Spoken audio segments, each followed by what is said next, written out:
And we are live. We are live. We're alive. We're alive. Hi, everybody. Live. With a Jenn. What? So I'm going to let my Welcome. lovely owner of 50% of this channel go ahead and introduce you guys while I restart my computer because it is being a bit laggy for me. So, Joe, if you want to take it away, please, and introduce our lovely guest. Today we're talking about abandonment issues while Chris abandons us. No, not really. Goodbye! Forever! Goodbye, farewell. That's it. That's all there is. Anyway, hi guys. Welcome back to the chat with me and Chris, where we have the wonderful Miss Jenn Hodgson back again for part 2 of paranormal investigations.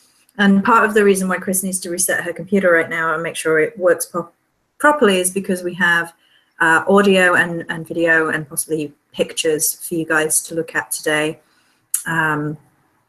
Sort of, we're going to do our own kind of, I don't know, paranormal investigation, kind of looking at the evidence, kind of looking at some of the things that Jenn has accumulated on some of her works where she goes out and works with spirits and records things and looks for evidence of the paranormal. So that's what we're going to be doing today. So hello to Miss Jenn.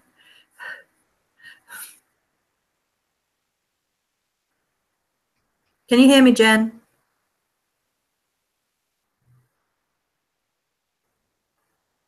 No? Jenn, can you hear me? How is everyone? Okay, good. So do you want to reintroduce yourself, Jenn, and just tell? I can. It's going in and out. So, yeah, it's going in and out. It's kind of difficult. Oh, dear. How's the audio for everyone else? Can everyone else hear? Sure. My name is Jenn, and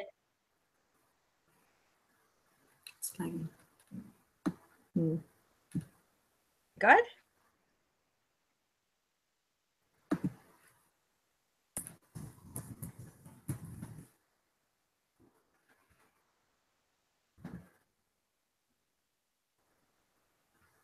Are you having trouble, Joey?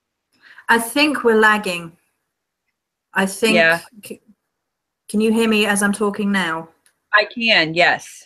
Okay. Yes, so I think it's sorted itself out. Okay. So if you want to just reintroduce yourself, Jenn, for anyone who All is. right. All righty, I can do that. Hello, everyone. My name is Jenn, and I am one of the founders of Professional Paranormal Investigations, or PPI for short. Today, we are going to be talking about, as Joey said, some more paranormal stories and evidence and whatever else that you guys want to know. We do have pictures and audio and video, which Chris has and is sorting all of that out. So there we go. So when she gets back, we will jump right into it. She's kind of left us out on a limb. So how is everybody? Yeah. Hello to everyone on chat. And by the Chris. Yes, by our Chris. Been abandoned. We've been abandoned. We're going to have issues. I'll just say hello to everybody. So hello to Miss Gargoyle, Miss Pixie, Miss Wolf Raven, the only real Tanya. Tanya, the dreamer of colors. I know, right? Rain. Some amazing names. I think Dragon Iris and Questionable Goat. Hi to everybody who is with us in the chat so far. We're just waiting on Chris to come back because she actually has all of the evidence of spirit activity that we're going to be looking at today. So I guess we just fill in. We can do that. No, I have no idea who sent all the bottles, and I'm really quite concerned that they came from the place where I order my bottles, and I'd put an order through for a little order of like the clear bottles that I use for the store. So my order was about £15 maybe. And I think what they've done is put my address on 2 orders rather than 1 order. And so some poor soul may have lost a £300 order of bottles. Oh. Either that or somebody has sent me them and just hasn't told me that they sent me them. But yeah, so I don't know if someone's lost some and I've gained some or what's going on, but I have no idea. Wow. There are a whole lot of them though.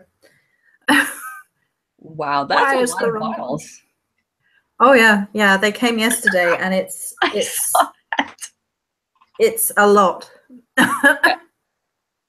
Oh, we got Have we- Chris back. Yay, she's Hello here. there. I have returned. You have been missed. Yeah. Thank you. I appreciate that. Especially since it was a little amount of time. Especially seeing it's your channel. Right? Hey, it's 50-50. We've discussed this. Well, yeah. Oh, yeah. At This is this true. point, it's just, hey, Joey, take the reins. I'll be right back. Mhm. You do it, yeah. Otherwise, everybody's like, why is Joey alone on Chris's channel?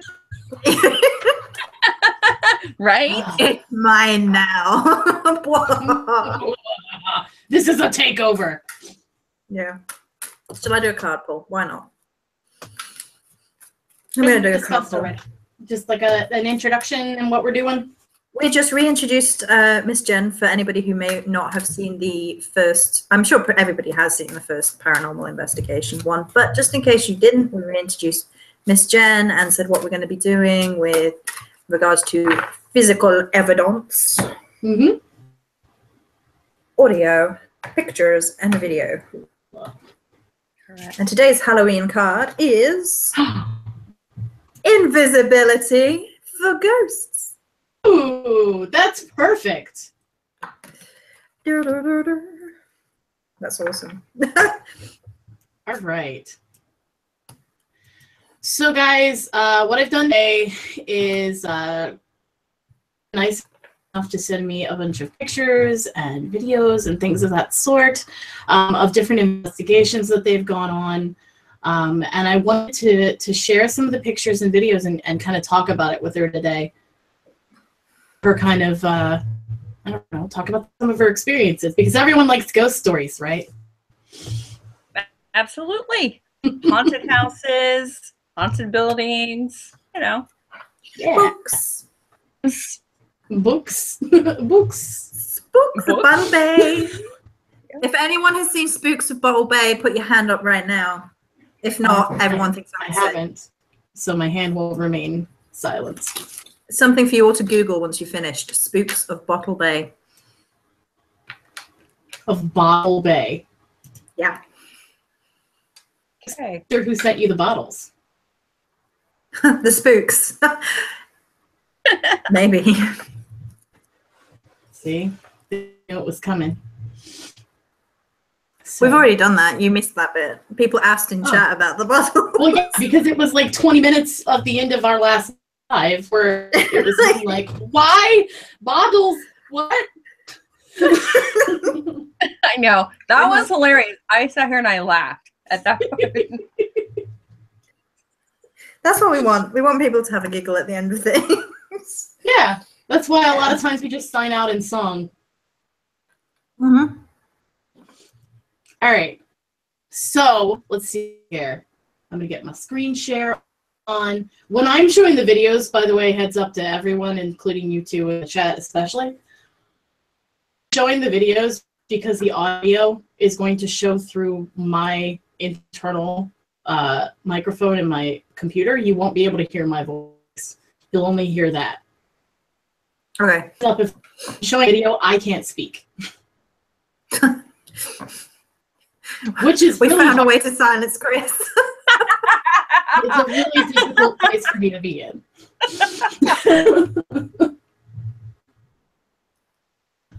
All right, so I will do a screen share over to here. This is my lovely desktop. All right, so I'm gonna go through some of the pictures first. Boom. Lots of little pictures. Let's see. Well, first, where's the one with the orb? There it is.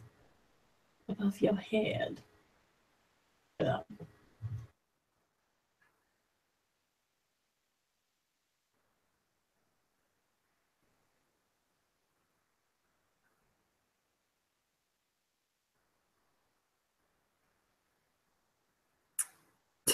Did that freeze Chris? Did we lose Chris? I'm thinking we did.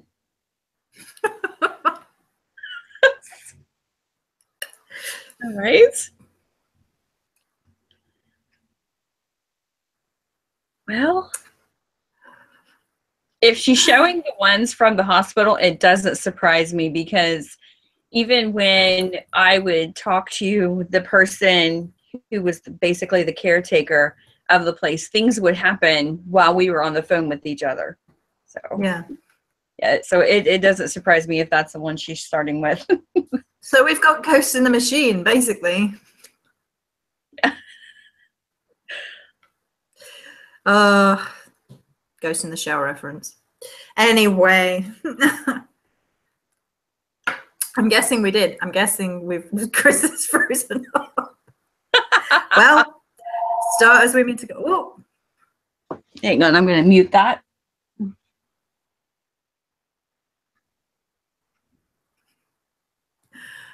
We cannot run and we cannot hide. And I'm gonna tell you, baby, things go bump in the night. Well, we have a picture of Chris, just not her physically there.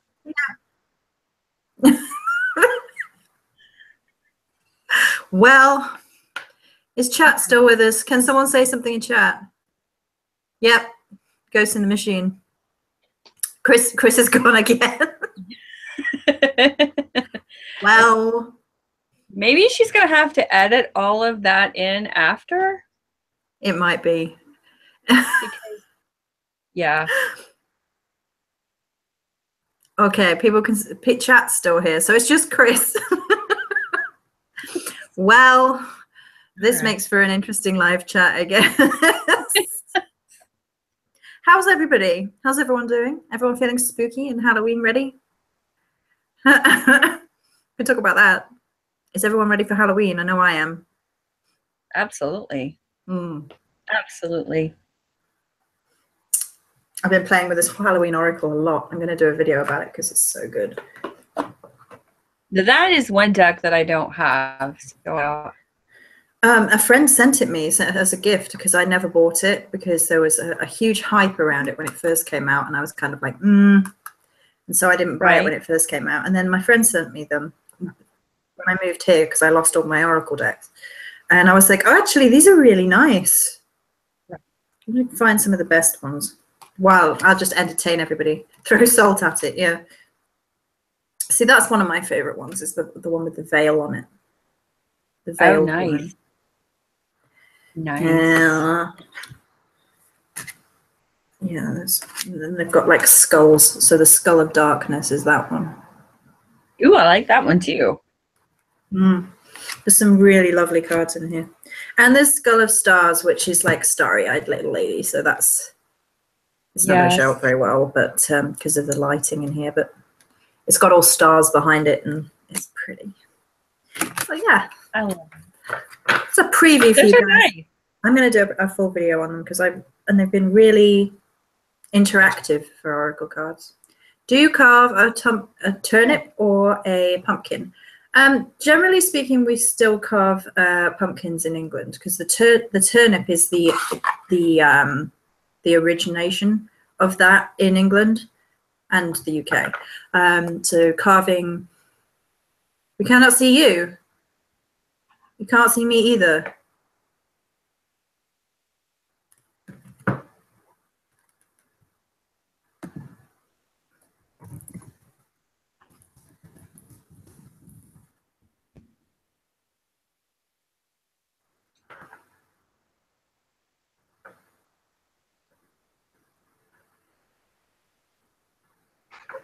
I mean, there shouldn't be anything wrong with me. We can only see Jen. Oh, okay. Okay. I shall redo. Well, shall we try this again?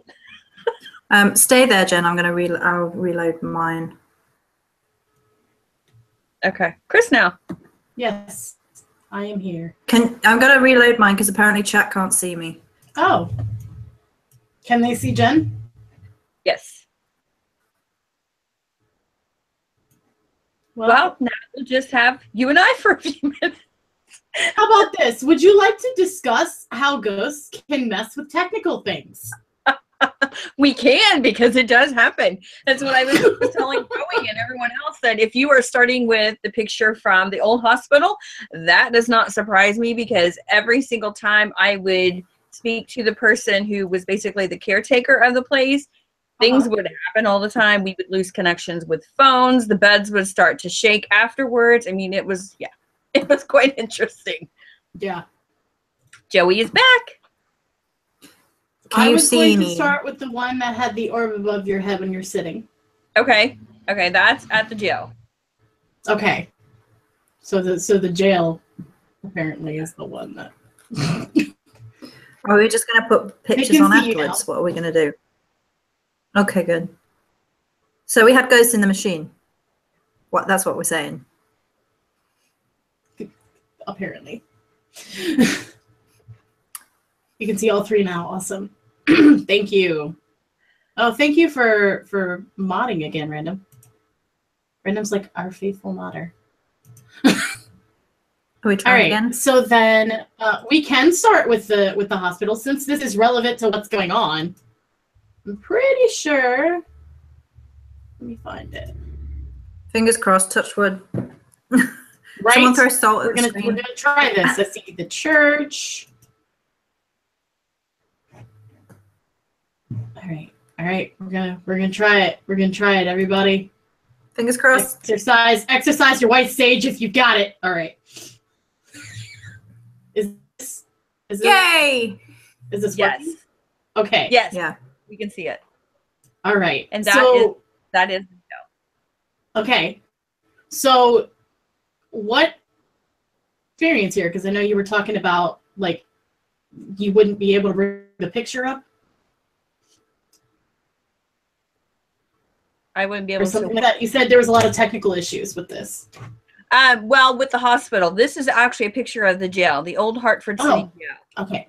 And but no, you can leave that up. We can do the jail. Okay. Yeah, we can do the jail. That's fine, hon. We can do the jail. Yeah, we can do the jail. There's quite a bit of interesting things that have taken place here.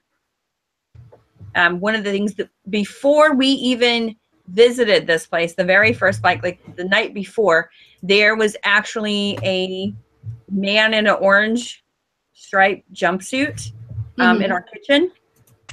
And there we go. I woke up the next morning with bruises on each side of my arm. I could feel the pressure, but couldn't wake up. Oh, wow. And then when I did wake up, I saw that the bruises. And so it was quite interesting. And then when we got there, there's only one room that has air conditioning. There's only one room that has basically geez. Yeah. And in the entire place. The jail side does not have any heat or air at all. Oof.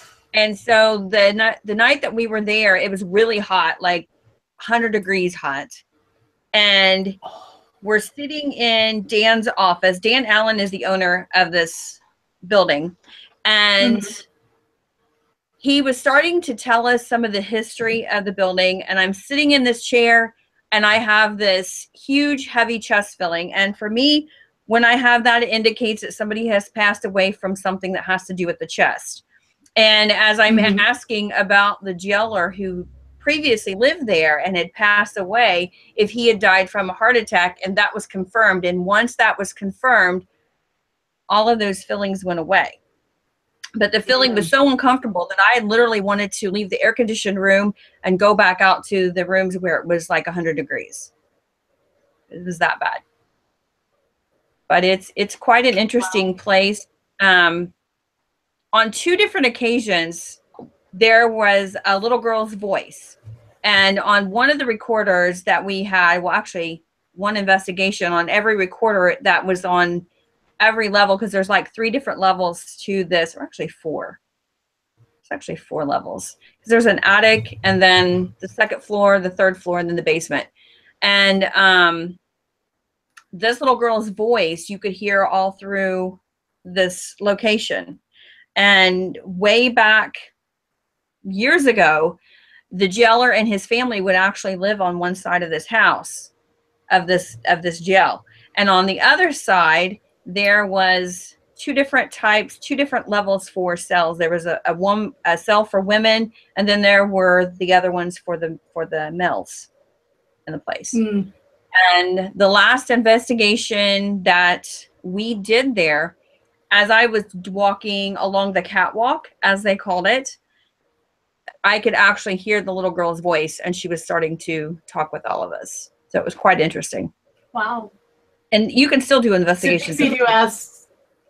Pixie asks, so the ghosts knew you were coming? Spooky. Yes. You know, that's the thing about spirits. They always know when you're going to a location. And so a lot of times we will have a lot of activity. You always know when we're going somewhere that has a lot of activity because a lot of things start to happen at our house. Right. Investigators will, and it's not just our house, all of our investigators will have things happen to them. Sometimes not such pleasant things. Sometimes, you know, you'll be pushed. Oh, I bet. They're probably like, no, make me leave. Stay there.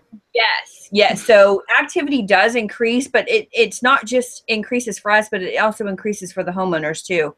But sometimes the spirits will make you believe that it's just gone away. So I've had people literally call and say, oh, you don't need to come now because all the activity stopped. I'm like, nope.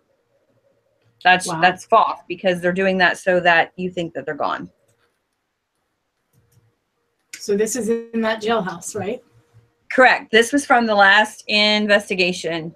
And a lot of activity always takes place in this area. Many people have been touched, and you hear things when you're sitting inside of the jail cells itself. You'll actually hear a lot of different things, and it's nobody in the room with you that you can physically see. But yeah. And this is actually the male side of the jail. Okay. And there's actually on another wall, there's actually what they call a drunk take. And so people who were drunk, if they were a male, that's the side that they would put them on. So I have a question. Sure. What is the little thing in the bottom here? I see like a stand of some sort. Is it a reader or something? No, that is actually a grid pen. Okay. And what that does, it's actually just a green light, and it can go across the wall. It shines across it. There's different little patterns. And if something walks in front of that, it actually breaks the light up. And so you can actually see that. And we've had some good luck with that. Not here at this location, but at another location where we've used that. And I mean, it was just absolutely insane what this thing was doing. I mean, it would actually break the pattern, and then you would see it move from the top to the bottom. It's just very interesting. They're very inexpensive to get.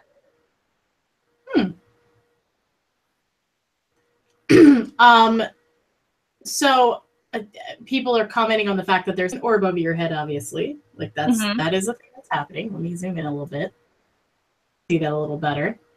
Yes. Do you have this often in pictures? Did it kind of hang out on you? Well, I always have spirit, whether it be in the form of an orb, or I always have some kind of spirits around me at all times. Most of the times we have what we call an Ovulus X or a PX. And some of our members, if they want it to work and it won't work for them, they'll just hand it to me and say, here, get this to work. And basically I just hold it in my hand, and whatever spirit is with me is able to manipulate that and make it work. So basically they get go ahead. So there is a lot of people who argue against the documentation of orbs in terms of photographic evidence of spirits, and there are people who are like, oh, it's just tricks for the light, or some, they come up with all sorts of reasons for there being orbs on the camera. And do you think that orbs are a good way of measuring spirit activity, or do you think it really depends. If I'm outside, and as you know, there's a lot of dust and everything else, then I really kind of dismiss those.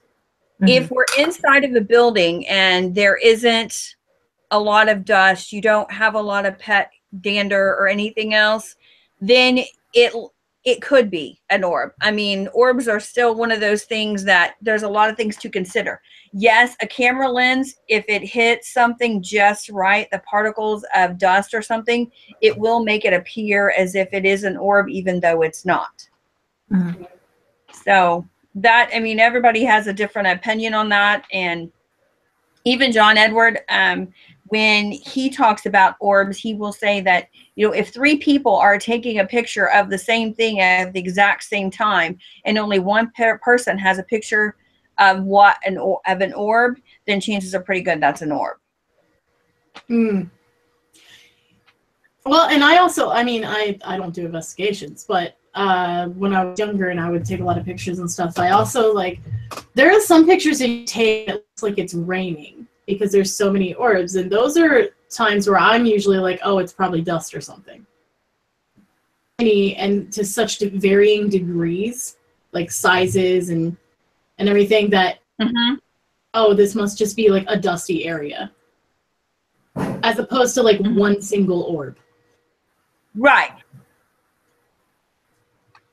Right. And in this case, I can honestly say, because I take pictures of every single location. Even if we've been there before, I go through and I take pictures of every single room. Yeah, because this is the only picture that was taken that has that picture. Even in the video that we have, there is no. Okay. Yeah. Yeah, I think so. There should be. I feel like I saw another one at the room, but I was a douche and did not label these in a good in a good way. Sort of like the cage area, I thought. It is. So hello to Lady Karasu and Benabel, who have just joined us just before we carry on.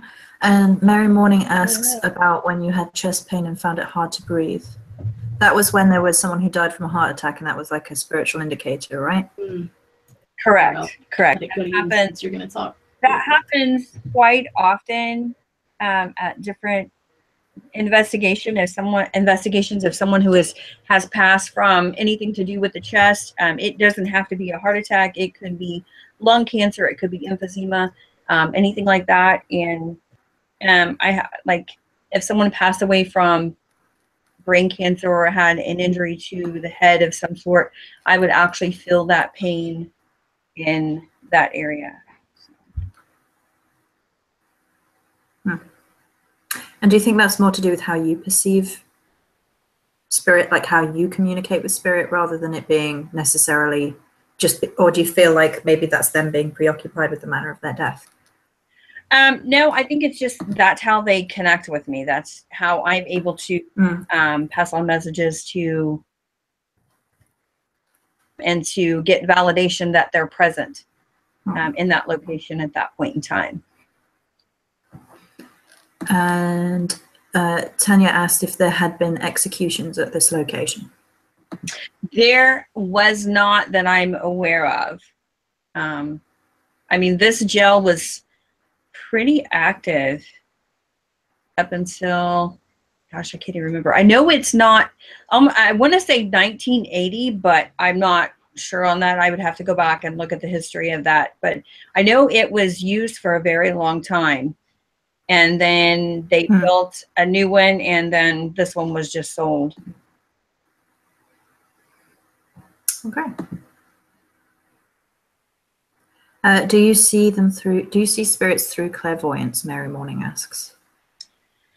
Sometimes I see them if they want me to see them in that way. It really just depends. You know, sometimes I'm able to give a detailed description of someone who has passed, clear down to what they would eat or drink, clear down to details of their clothing, but it really just depends, on where I'm at and if they're standing back or they really want to be seen. Okay. Hello to Ward Elf Woman. And Dragon Arrow says, I have a photo of me as a child and there is a face of a man. Mom said it looked like my uncle. That's really cool. That's an interesting point. Why do you think it is that photography captures spirits and captures parts of spirits? Do you think there is something about it being because there is a scientific explanation of photography capturing light and then energy and light being interwoven, or do you think it's, I don't know, what would be the right way of putting it? Do you feel like there is maybe like a spiritual thing that happens where spirits are able to interfere with photography for some reason, and that's kind of like passing messages in a different medium? Because obviously up until a certain point in history we didn't have photography whatsoever, but the belief in ghosts and spirits is right back as far as possibly even cavemen, given some of the paintings and things. So do you think it's like spirits have just evolved and adapted to being able to communicate through the lens of a photographer? I think that spirits, it's a great way for them to be seen if they want to be seen. Not every spirit wants to be seen. I mean, we've taken pictures or tried to take pictures of something that's there, and you take the picture and look at it and there's nothing there. So a lot of it just comes down to how much they really want to be seen, you know, what kind of energy they have. And sometimes, I mean, I've heard people say they've taken a picture and there was nothing there, and they go back and look at it and then there was something in the picture. Mm-hmm. I mean, I haven't had that happen. I have had happen where I've seen something, taken a picture, and didn't show up on the picture. So mm-hmm. I think it really just depends on how much energy they have and how much they really want to be seen, how much they want that validation that, yes, I'm here, or to get a message across. And a lot of times that's really all it is they want their loved ones to know that, hey, I'm here. I just want you to see that you're not alone. Yeah. So. And we have Chris. Are you all right for me to carry on asking questions, Chris, or do you want to move on to the next picture? If you want, I was compiling all the jail so we can like do that all together, because okay, clearly I was unprepared for an earth sign. But I am gonna ask where was it? Who was it that asked that? Pixie. Pixie had a really good question. Yeah, that's where I was going. So I would like to go to her. Yep. Because I think that would be interesting. The history one. Yes. So Pixie Jew asks, do you do a history investigation on locations pre or post site investigations? I don't want to know anything about a location. I don't want to know the history. I don't want to know where the hot spots are or anything else. And that's kind of the feeling of a lot of our group members, because there are many of us who are sensitive. They consider themselves to be sensitive. That's the term they use. And so for that reason, because we don't want anything that's in our mind already when we go there. We want it to be just like a blank slate, so that whatever we can pick up, or whatever we sense, or whatever we hear, whatever we experience, we can then ask those questions later and get that validation of whether yes, it is, or no, it isn't. And sometimes, you won't have those answers right away, and they have to go do more digging and find out more of the history. And later on, we find out that things that we were picking up as far as names or whatever is correct. So, I really don't like to know the history. Yeah, it avoids cross-contamination that way, because you're not expecting something. Exactly. Now, if I'm picking up stuff before I even get to a location, which happens a lot, if I'm just looking at a picture of a building, I will ask those questions when I get there, just so that I can have that validated, and then I go from there.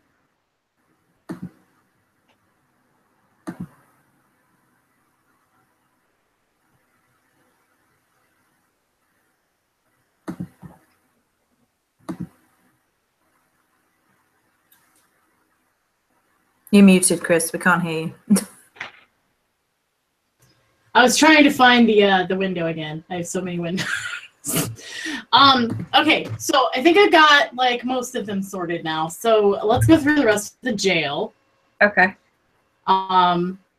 There's a hat on a post that I really want you to like explain. Yes. Me. Yes. Let me go ahead and pull that up for everyone.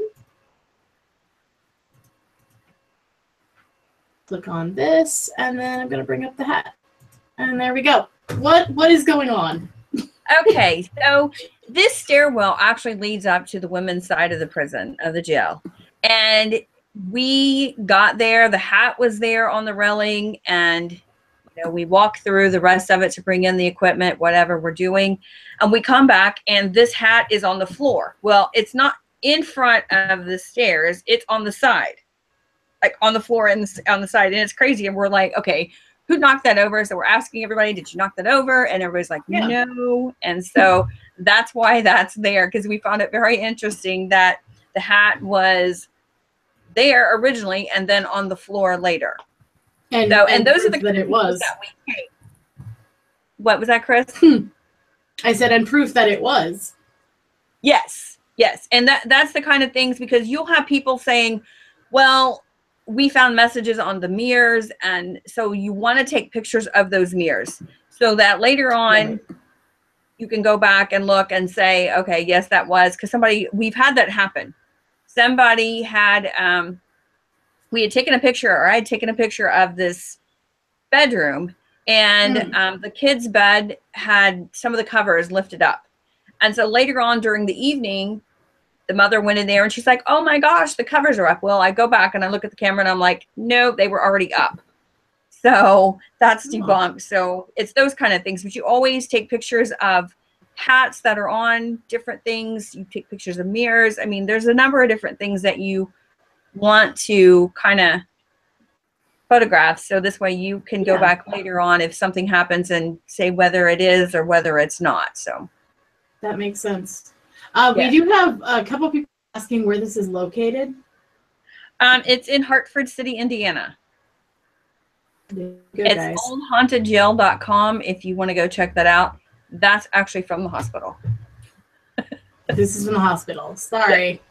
That's okay. That is in the basement. So that is the jailhouse. Yes. I'm guessing this was used for like solitary confinement. I'm not really sure what the whole purpose of this was. On this side, there is an evidence room that is down there. And there was some pretty interesting things down there. Dan has since moved a lot of it since people were opening things and moving things, which really wasn't cool. Yeah, this picture stuck out to me out of a lot of them. Yeah, I mean, just look at how old it looks. First of all.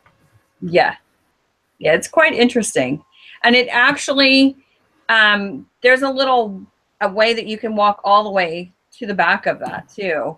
But I think that's mostly just so that they can get to like pipes or whatever. But you can continue a little path down through there. Do we know what the latch on the side of the wall is for? I don't know exactly what they use that for. I don't even pull it up. I might. What's on there? Where are we looking? Because I know about history from prison cells. Oh yeah, that's right. We do have a historian. This thing. This latch in the side of the wall. It may have been original. Are there prisons side by side, Jen, or is it just this one place? It's this one place. And that's what I don't remember what that is. It's most likely how they served food. That's what I was wondering. If maybe it was like an opening to serve food or something. It's most likely that, because especially if they were violent prisoners, then if you had a violent prisoner with that kind of door, they might be able to get like their hands through, or if you had to literally open that whole door, they could escape. So it's likely that the latch was for things coming in, or maybe things going out, like if they had they went to the toilet in a bowl or something. So it's likely things were going in and out of there, and that they would unlock it and then hammer on it, and then they could make sure that things were taken and put back without the prisoner being able to escape. That makes sense. That makes sense. We have a question of, do you know who died in this jail? I mean, obviously, I'm assuming we're not going to use names. But... I don't think any of the prisoners died other than the jailer. Yeah, because Dan never said anything about people who had passed in this jail at all. So he would have the, the history on that. Wasn't anything that we picked up as far as somebody who had died in this location. Yeah. But there were a lot of violent people in the jail. So this is one of the cells, I'm assuming. It is. And when you're sitting you're sitting in there, you actually, hear, I mean, it's almost like somebody comes in and sits down next to you. We've had more than one person have that experience. And every year we used to do presentations at libraries, and we would actually take sometimes 6 people with us, sometimes 2 people. It just depended on what we were doing that year. But people would actually win an opportunity to come with us on an investigation, which is something that we normally don't do. And they've all experienced that, where they were sitting in a room and they felt like somebody had come down. They could feel the bed sink down next to them, and you could hear the movement. So it's kind of creepy when you hear that and there's nobody else in there with you. I feel like that's a more common occurrence too. Like my mom used to have family members sit on the bed by her and it sink down, and you can feel it. That's something that I think a lot of people get. So different. Well, and you have to think about how many times people have gone in and out of this cell. Right, because it was used for the energetic imprint there has to be heavy. Yes. Is this a more modern one? It looks like a much more modern prison cell, this one. Each one of them look. Now, the one upstairs for the women, the bars have actually been taken down. And from what I understand, now how true this is, I don't know, but Dan said that there were no women prisoners that stayed in that jail. So I don't have any idea if that's accurate or not.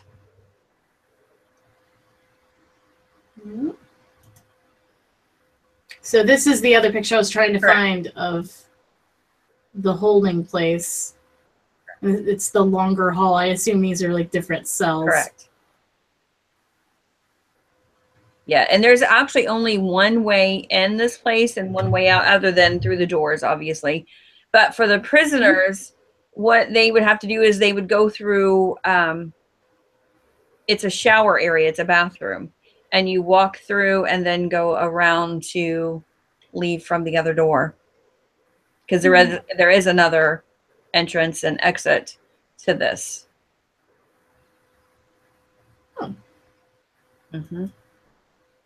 So what is this? Because I see this looks like a house. This is from the jail, right? Yes, this is on the jailer's side. This is where the family would have stayed. This is actually in Dan's bedroom. And I've taken several pictures in this location. This is the only time that I've ever taken a picture where there's something in the gun cabinet. That's what I was looking at. Yeah, I was wondering about that. Yeah. And like I said, we've been there numerous times, and that's the only time it's ever been there. So I don't have any idea what it is. It's just very interesting. Dan said that there is a troll that is down in the basement. I don't know. I've never seen the troll there, so I can't say that's what it is, but I just find it very interesting. And I know that Dan only had guns in there. There was nothing else in there. So yeah, I don't have any idea what that is. It made me think of someone wearing a helmet. That's what I was going to say, it almost reminds me of like a mask or something. Yeah. Yeah. So that was really cool. I actually cut Dan out because he's actually walking through the room when I actually take the picture, but I got him out of the picture and just wanted to focus on that because that's really what this picture is all about. Yeah, when I was flipping through, I noticed this, and I'm like, well, this doesn't look like the jail, but what is that? Yeah, exactly. That was my thing too. Like, what? That's just crazy. So I don't know what that is. And that I don't have any idea. Yeah, I don't. This is one of the first ones I wanted to show, actually, is because I was like, the energy in this is. Yeah. I mean, what were there red lights in there? First of all, I don't even know unless it's one of our flashlights. I don't know if somebody was coming through there. You know, I don't know because I wouldn't have taken pictures with my flashlight. It's not something I do. Normally I'm walking around with the lights that are on. So I'm not really sure. I thought it was pretty interesting and I thought I would just share it because it's interesting that you can see, like, in the foreground near the what I assume are pipes, there's like the only other time I've seen a picture like that is from Jones' residence. No, well, there is one there, but there's one on the other side as well. You see over here? No, not that one. Right. There. I see what you're talking about. That. Yeah. So it's not even the one. Yeah, it's like those two shadow each other. Mm-hmm. One. And then there's one right on the other side. That's interesting. There's something eerie about this picture. This picture's gonna be chills. Do you know the area that this is, Jen? I don't. Okay.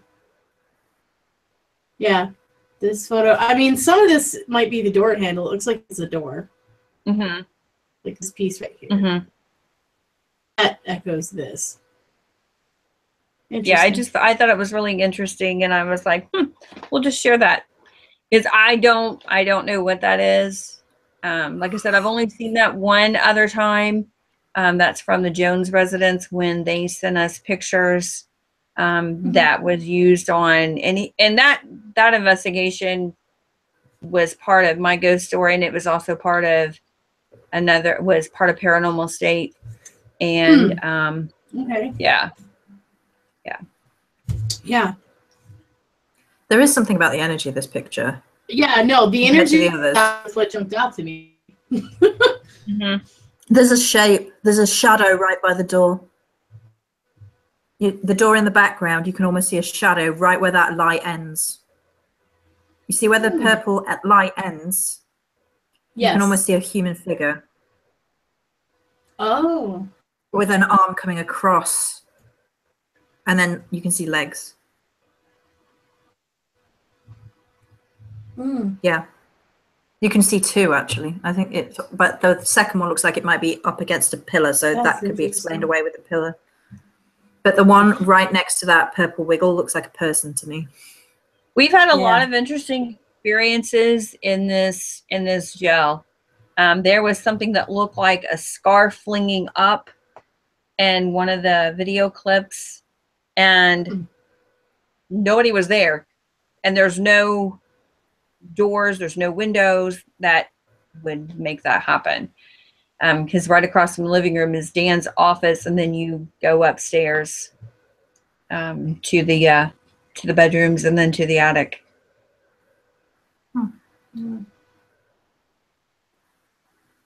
So that one already. Is this like the little, like the jailer's office or something? Yes, this would be one of the areas where you would actually go in to talk to while you would turn in your guns or whatever, I guess, whatever they were doing, whatever they do there. But yeah, that is one of the offices, the main office, basically, for the jail.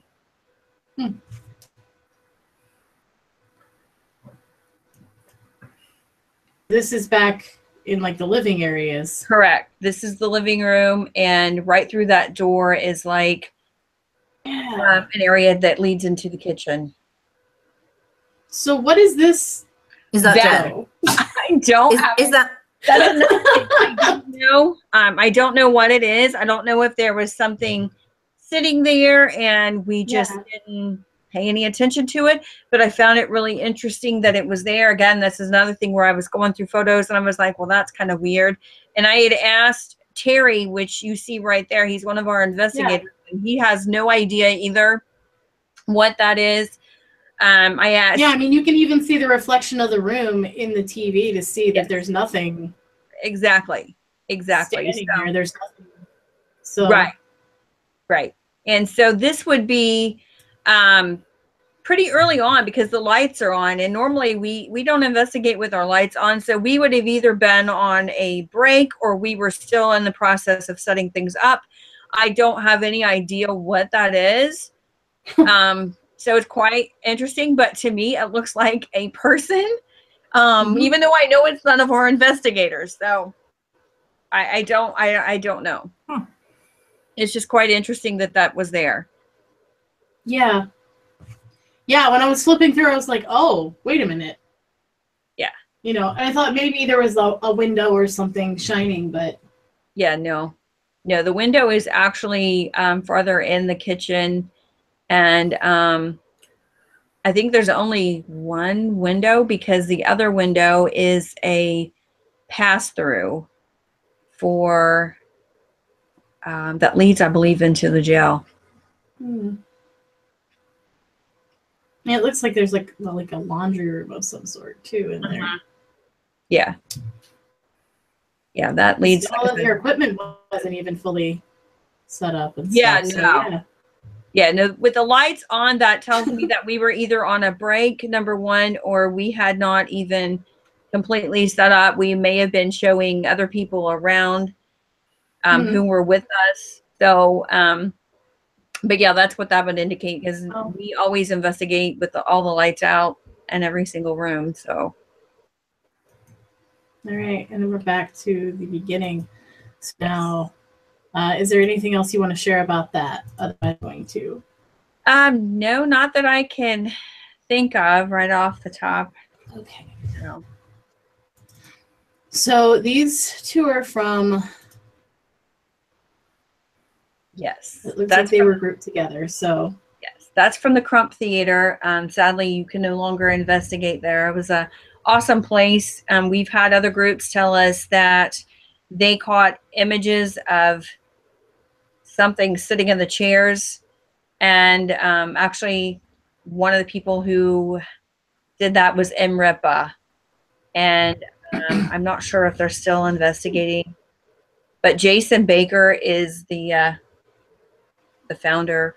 Jason and Rachel Baker, they're the founders of MRIPA, and they actually caught a shadow of something sitting in one of the chairs. But this location is really interesting in the fact that there's so much history there, but you've seen so much happening and experienced so many things. One of the things that we experienced was in one of the offices, we had a camera set up in the lobby pointing toward the main office, and Rovine was the caretaker at the time, and so it was her office, and there was a light. This door was locked, like you couldn't go in that door. There was a light that came on and then turned off for no reason. So I have three things to say about this. First, I find it hilarious that there is Soul Review on the front of this. I know, that's spirits. What I thought. Did they knock it down? Is that why you can't investigate there anymore? No. They did not knock it down. We're not sure what they're doing with this building. We still have the website for it. So we're not sure what they're doing with that. The city a couple of years ago just came in and suddenly decided it was unsafe, and so they just took it down. Okay. But it's not true. I mean, it is not. It's safe. I mean, there is nothing wrong with this place. I mean, there's some minor things that need to be taken care of, but other than that, I mean, you could go in and do stuff. I mean, people were still doing concerts. I mean, they would rent this place out to do concerts and stuff. So it's not that it was in bad shape. They had working bathrooms. There was a lot of different things that, it's original. I mean, it's gorgeous inside. It's just so sad that they closed it. But another thing that we experienced there is we were sitting on the stage itself, and all of a sudden you see a light go on, and you follow it across, and then it just disappears. And we're like looking around trying to figure out where the light went and why it happened there. And so it was quite interesting. I'm going to say that having lights flash in strange places. Oh, I can hear myself, Chris. Why? I don't know. I have earphones. Okay, now it's stopped. That one of the ways in which I have had spirit activity is lights flashing that don't make any sense. In the place where I not lived last, but before that, in the stairwell at night, sometimes lights would flash at the back, and there was no reason for there to be a light flashing at the back. Like the first time it happened, I thought I was going nuts, but then the second time we caught it, and in that house there's actually a video recording of noise at night that shouldn't be there. So the flashing light thing is something I've experienced. It's interesting. Yeah, it is. It is interesting to see that. I think Chris is organizing. Here we have an earth sign organizing. Mm-hmm. In real time. I'm in my natural habitat. Okay, I'm gonna pick out the Thornhaven. Yeah, because they're just first of all, they're just beautiful pictures. I'm gonna be really honest. Yeah. Oh yeah! Wow. It's gorgeous. Thank you. Yes, I love Thornhaven. This, believe it or not, we were one of the first groups to actually investigate this location. One of our investigators, who is a chiropractor, had this client come in, and he was telling him, hey, I bought this house, there's things going on. And Adam's like, well, let me help you out here. And he handed him our card, and he was like, are you serious? You're part of a paranormal team. And so he contacted us, and we actually went there and did an investigation. The first time that we went there, we did not know that it does not have electricity. Oh. And so we did not know to bring a generator. So we did, you know, we did a little bit of things that we could without our cameras. And it was quite interesting, really. One of our other investigators, former investigators, had always had a hard time hearing things at times. And so when we were leaving the building, leaving the home, I actually heard a male's voice. And Kevin, who is the one that used to be part of our group, he actually said, I heard that too, which I was really surprised. So we went back a second time, and we've been back a few times, actually. One of the times PBS. I mean, I'll be honest, I would go just to be here. So. Yeah, it's really awesome. It's really awesome to go to. You can actually book investigations there, although I don't know if Steve is the owner. And if you look it up on Facebook, you will find Thornhaven Manor. But he had some health issues this year, because we were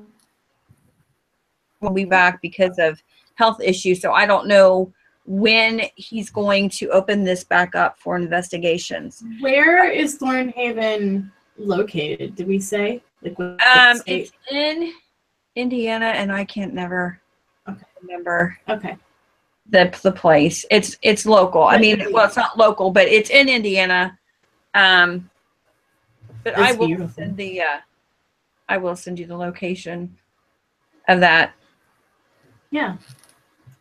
It's a cool place. I want to show the front door now. Or what I was actually pushed down in this location. Oh, really? Yeah, I was pushed down the stairs. Oh, God. Wow. Yeah, we had a group that was filming. They were from New York. They were out of New York, and they were trying to get this put together so that they could have an episode on PBS or whatever they were doing. And so they'd asked if they could tag along with us. And the night that they were with us, we had a storm, which was really interesting because it amplifies all the energies and everything else at an investigation. And we're sitting in this living room, and all of a sudden, you know, I'm asking questions of the owner. Mr. Powell was the owner of this location, and he had passed away. So I'm asking him questions, and all of a sudden we hear something coming from the kitchen area, and it sounded like pots and pans being thrown. So myself Wow. and Joe Winchester, another. He was cooking the guest dinner. Yeah. Yeah, right. We go into the kitchen. We go into the kitchen and there's nothing there. Like there's no pots and pans, there's no dishes, there's no nothing. Oh. Nobody lives in this home.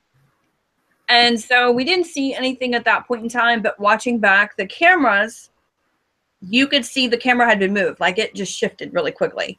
And you see all this dust flying everywhere, but there's nothing else there. And so we're listening back to the recorders, and on the servant's stairwell, which is right next to the kitchen, you hear, "Stop asking him questions." And so, Oh, yeah, we had taken a break and then went upstairs to, do some more EVP sessions and stuff. And then as we were coming down I was almost completely down at the foot of the stairs and like 4 stairs to go, and I have a hand on the railing, and the next thing I knew, I'm picking myself up off the floor. So they didn't like the fact that I was asking questions. Pushing you. Yeah, they didn't like that very much. So it's like, all right. Did it stop me? No, I just keep going. So it's a quite interesting little place. And this actually has been shown on TV.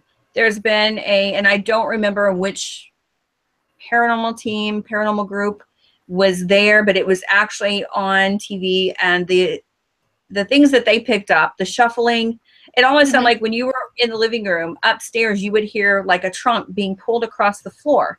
And they actually picked that up too. So this is a legit place to investigate.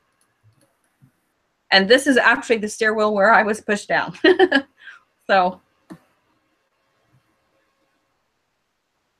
this is the place that you were put in. Yes. Yes. I see an orb too right here. Yes. Yes, that is the stairwell. Wow.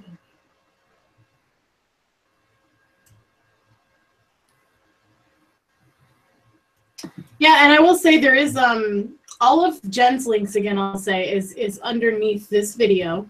We've got YouTube, Facebook, all kinds of stuff, and they do a lot of YouTube videos. I'll investigate and things like that and put it up for you guys. So if you want to, I highly recommend checking out those channels. I do have a video that I will try to play via audio for you in a moment. But I wanted to go through some of these pictures because, I don't know, I just find them really interesting. Oh, this is also a pretty stairwell. Like, this place is just gorgeous, basically. It is. Real estate with Chris Ashburn. Yes, real estate. Let me sell you this old house. Well, the people who own this, who originally owned this, there's more to that. Like there is barns and everything else. And at one point, I think they had a restaurant in one section of it, but I don't think it was in the house. I think it was in another area. And the original owner, he was a banker. And this, what we're looking at here, is the servant stairwell. And we would have placed the recorder on the stairwell itself. And that's where the EVP was picked up. Stop asking him questions, and a not so very pleasant voice. So quite interesting. It's a narrow set of stairs, though. Yeah. Yeah. Well, and that was pretty common, at least like back in Virginia where I grew up, we had a lot of like plantation homes and things like that. And the servant stairs are usually pretty small. I mean, even the normal stairs are small by today's standards, honestly. Right. Unless it was like a very big house. Right. So you can imagine how tiny these would be.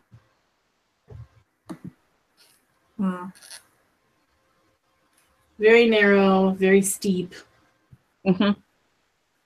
Those are usually not that deep. Yeah. All right, guys. So,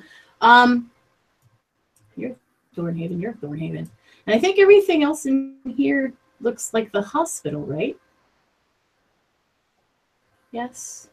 I think this is the hospital. I think so. Well, except for the one next to that is a different picture, but that's in Ohio, and I don't think you can investigate there anymore. So I'm going to I'm going to throw this in hospital. Well, let's go to the hospital. So this big picture, why are you here? Earth sign fail. What is this? This is a school. That's not a hospital at all, Chris. Yeah. Chris, that's where you're going to next year with us. Yes! Yeah. Jelly. That's Also, you going. said you invited my husband. My husband would not be Yes, caught dead doing this. I was going to tell you, he is absolutely welcome to go. He would, and I would ask him, but he would never go.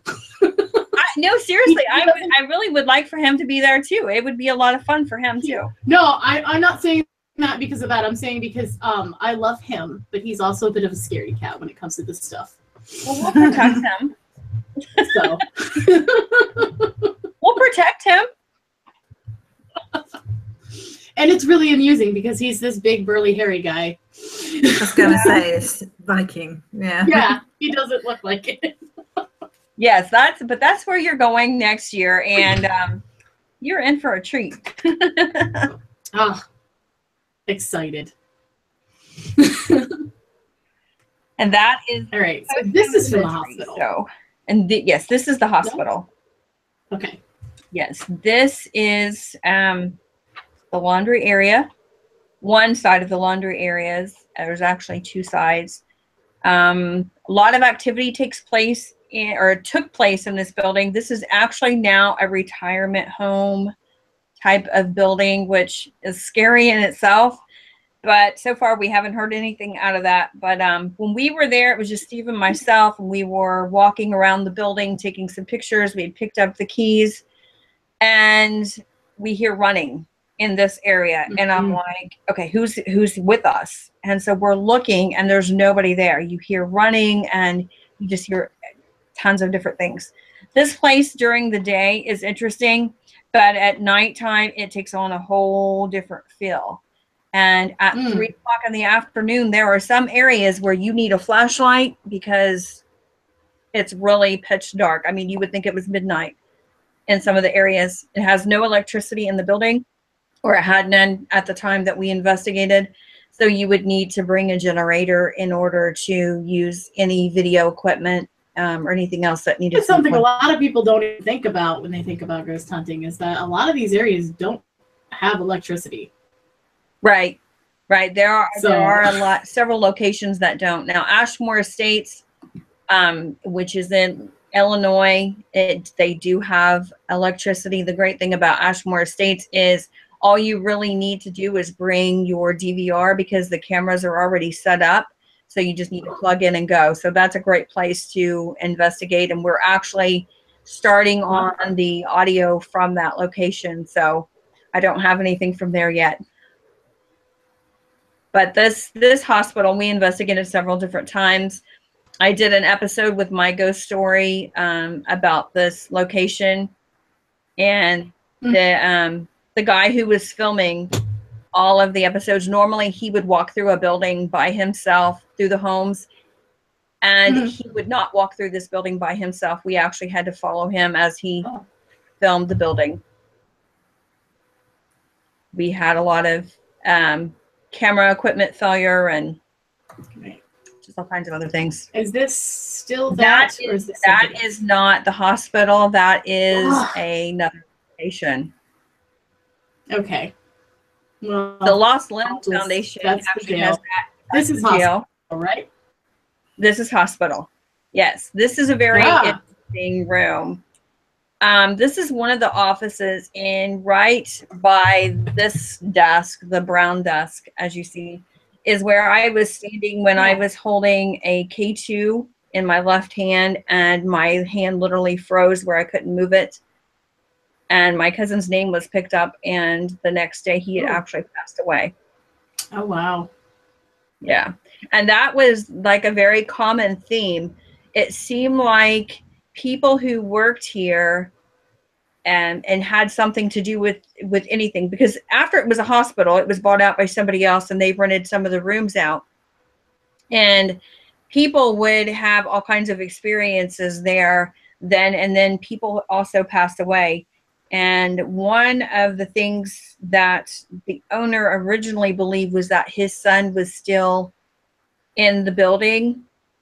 Mhm. And so he was desperate to try to communicate with his son, although what he was communicating with was not his son. Mm. Oh. How did you find out it wasn't his son? There were a number of different things that took place in different areas. Like there was one night we were there, and it's the only time I've ever seen walls, floors, and ceilings sweat. And there was no rain whatsoever that would happen that day, that week, or anything like that. And then every time we would go by the kitchen, there was something that would cuss up a blue streak to one person in particular. And there were a lot of different shadows that you would see. And the vibe that you got from this place just wasn't a good feeling. The state police used to train their dogs in this location for different things, and it got to the point that the dogs would not go inside the building. They would just cower down and want to just kind of back away. And these are police dogs who, as you know, like anything, they're trained to do this, and they would not go in the building. There was a minister or a priest, I'm told, who was interested in the building and walked through the building and came back out and said that he didn't want it because they were going to give it to him so that he could use it for homeless people because of what was in there. And the person asked, because there's, it thought it, you know, well, is it because there's mold, which she knew that wasn't the reason. He was like, no, you know what's in that building. So it's quite interesting. I was going to say there is a creepiness to this for some reason. I couldn't quite put my finger on like why these particular pictures felt weirder to me than the other places. Also, they've got those doors that you can see things in all the time. My nana used to have a wardrobe that had doors just like that, and they used to freak me out as a kid. This place has a basement, and in the basement there's the morgue, and nobody could ever investigate this location ever, because they would literally go pump out all of the water, and by the time we would go investigate, it would be filled up with water again. Underneath of there, from what we understand, there was like some type of, I don't know, I guess maybe an artesian well or something that would flood the area. I'm not really sure what was there, but I know that was one of the problems, which is the one picture you were showing before. Okay. Is this the same hospital? It is. It is. This is the nurse's station. And there's some stories that I can share with this location. One of the things that took place, there were 3 of us sitting on that desk. Actually, 4 of us. There's 4 of us sitting on the desk, and we're just sitting there. We're being quiet. There's no cameras on, no flashlights. And there's a wooden desk that's not far from where we're sitting. And out of the middle of this table, a ball of light just appears and then just disappears. We have no idea. I mean, we were all freaked out. We were looking at each other, making sure nobody had cameras on, nobody had lights on, nothing. And I have no idea what it was. This location creeps me out more than all the others, and I couldn't even tell you why.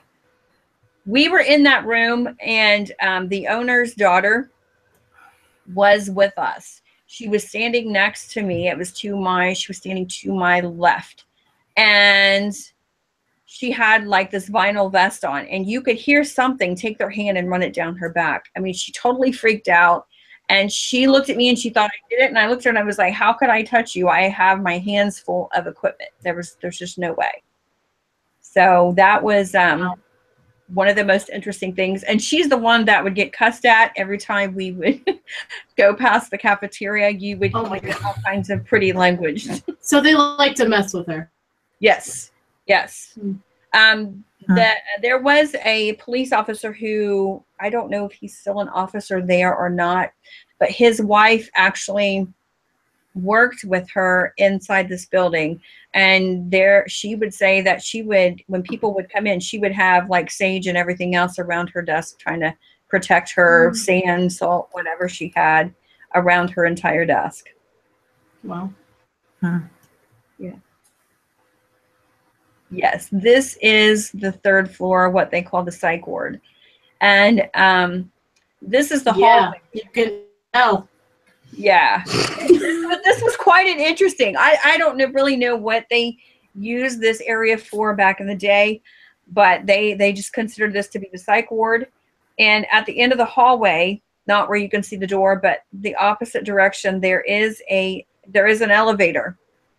And you would be Okay. down in the back room, and you would hear the elevator making noises. So you would go check it out, and it would stop.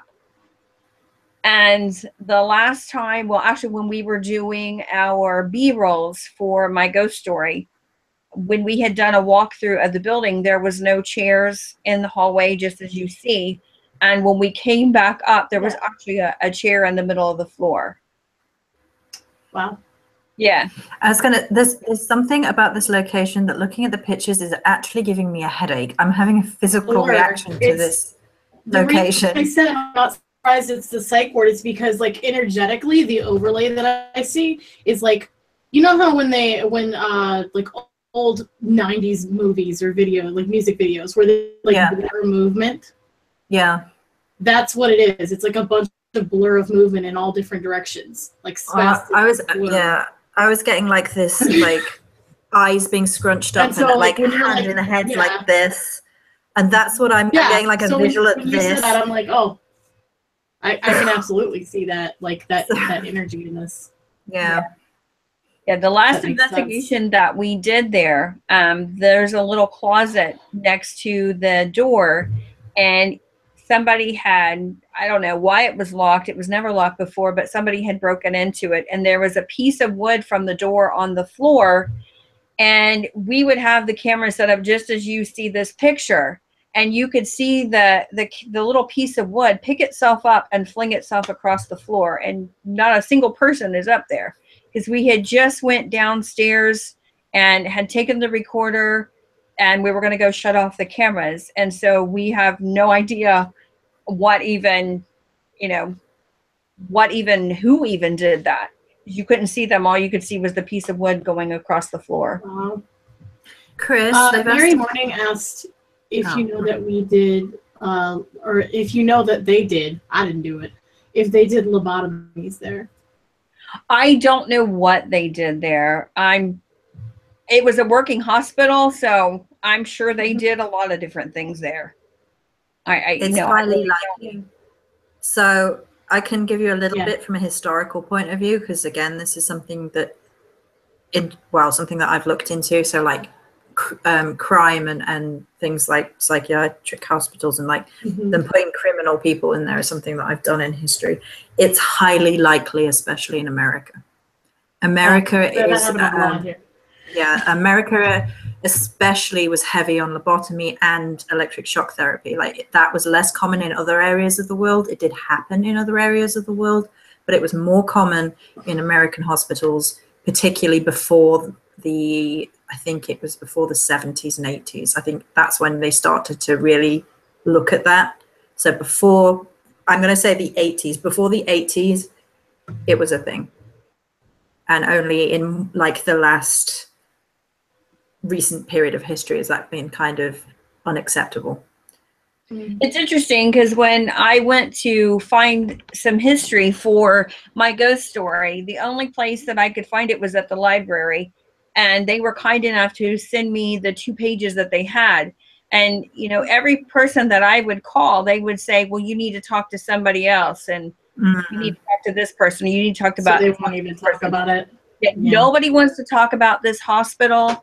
And I mean, the land was donated so this hospital could be built. Nobody wants to talk about it. So nobody wants to talk about why it was closed or what took place there or anything else. So there's not a lot of information about this hospital at all.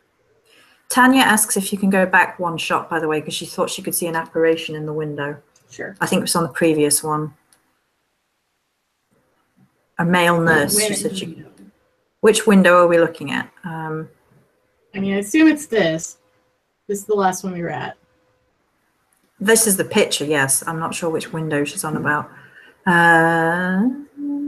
Let's have a look.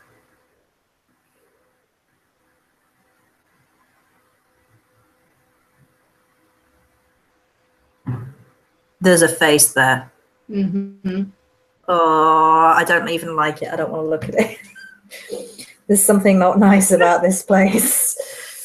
You are very correct on that, Joey. It was not a good place. One of the first, we went with another group the very first time that we were here, and they were trying to, they had some kind of equipment that worked with their cell phone, and the person who had this was trying to take a picture of something that was literally like riding on my back, piggyback, and then jumped off. And they weren't able to capture the picture. But earlier I was also On looking the at right. the center of this. She said on the right. Huh?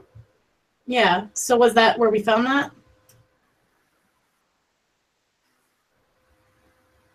I mean, you can also kind of see like a, I don't know if that's going to portray to you guys. I can't see that on here. It's very faint. And a shoulder in the blue. Right here. Just take a look at the other window out of interest. Yeah, I don't want to look at that. Let's go to the other window. No, it's not the other window, I don't think. Here. Yeah, Right, that's the other thing about sit on the psychiatric right. hospitals. Psychiatric hospitals attracted some of the worst types of people in terms of the people who were taking care. Like orderlies didn't have to be particularly qualified because nobody wanted that job. And yeah, they basically treated the mentally ill like subhumans. And there was this whole investigation into American psychiatric hospitals, which is why many of them got shut down. They're not good places. So I wouldn't be surprised if there were twisted Let's entities talk there. about the fact that, you know, your energetic imprint can also draw other stuff to you as well, like a lighthouse. Yeah. So even if there was stuff there going on and this person didn't want to have contact with, you know, his son, the energy alone can attract other stuff. Yeah. That will, you know, that likes that kind of energy. So, yeah. Right, should we skip to the skip ahead now? Please. Huh? Can we go to the next picture now? Yes. I was looking at this because I was looking down at the hallway stuff here too. Yeah. You see this? There's a figure there. Yeah. The face. There's something there. Yeah. Yep. In the back room, we actually have footage of our investigator sitting in a chair, and you can actually see a shadow go behind his head.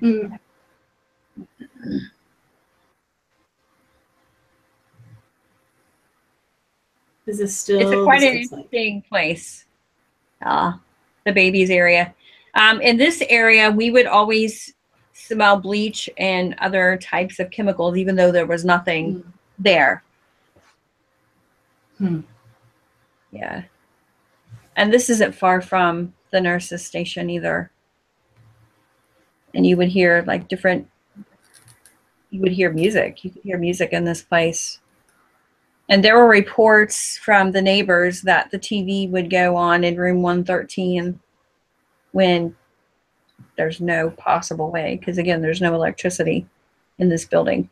And they have it's like the big breakers, because we've actually seen where the area was that where it was supposed to turn on, and sometimes you could hear that, like somebody flicking those, and you know that it's impossible for anything to be going on, but that's what you would hear. This place did not disappoint at all.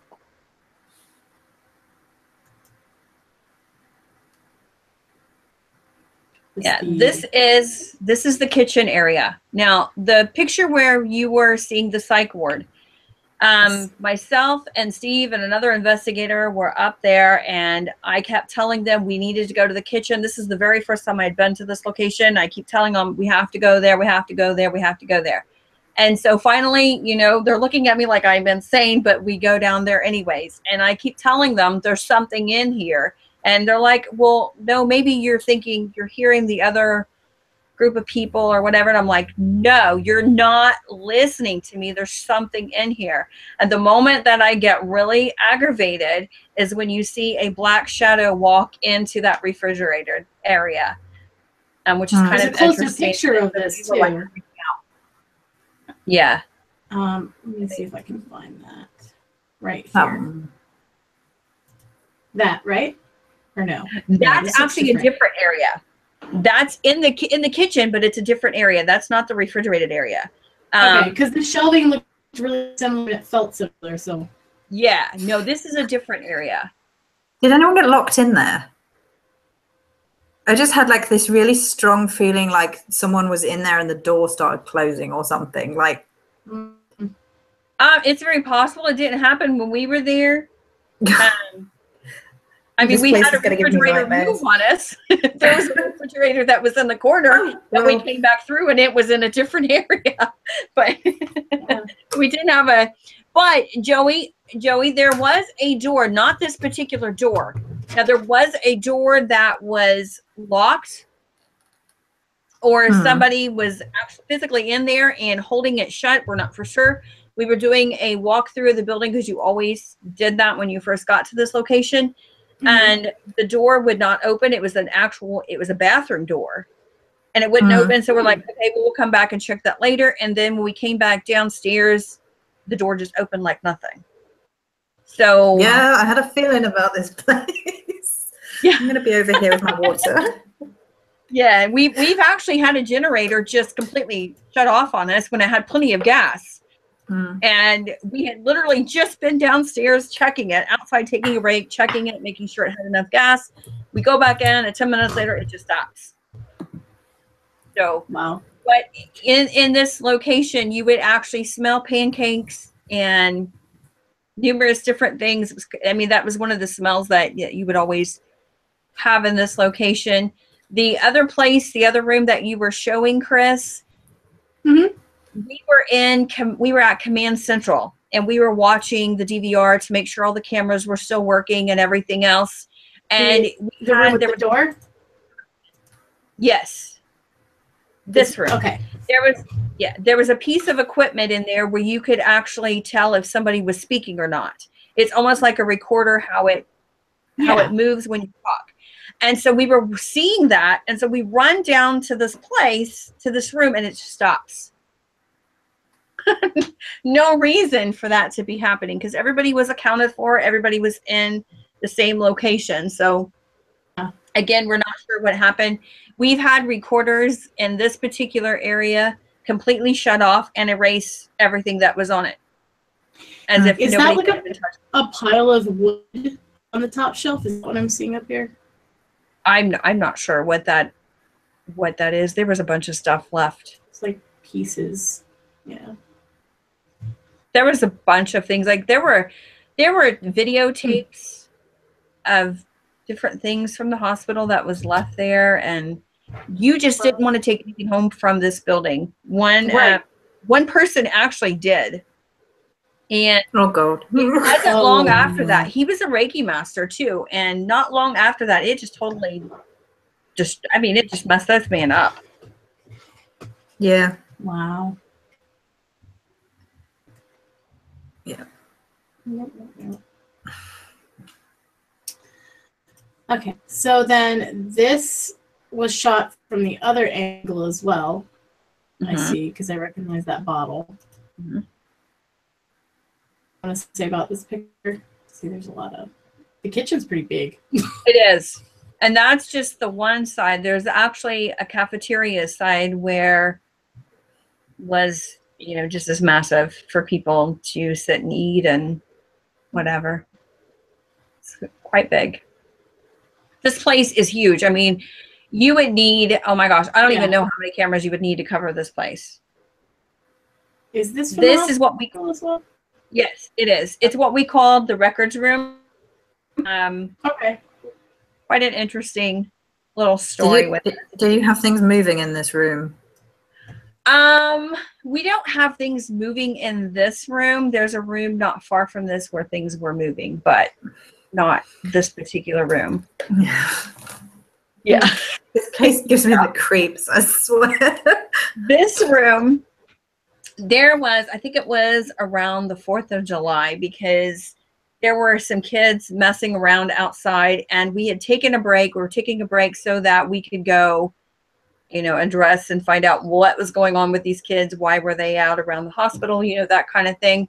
Yeah. And I was walking with 2 investigators down the hallway, and my phone starts to ring, and I'm like, I said who it was without even getting to my phone. It was in another part of the building.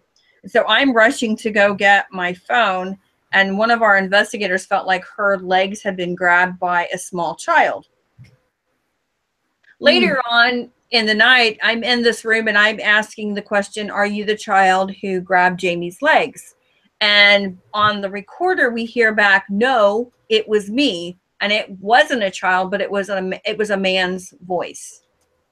So whereas she thought it was a child, it wasn't. And that's very common in this place. Yeah. For energies in this building who would make you think it was one thing when it was something else. I had one investigator ask me if I had come downstairs and walked past them, and I hadn't been downstairs in about an hour. So there's a lot of different things that happen. Do you think that's malicious, or it could just be like because there might be like a childlike state of mind with some of the people who are in a mental institution? For some, it might have been childlike. For what we were experiencing, it was malicious. There was, It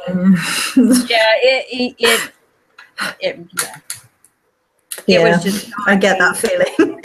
Yeah, I have goosebumps talking about this place.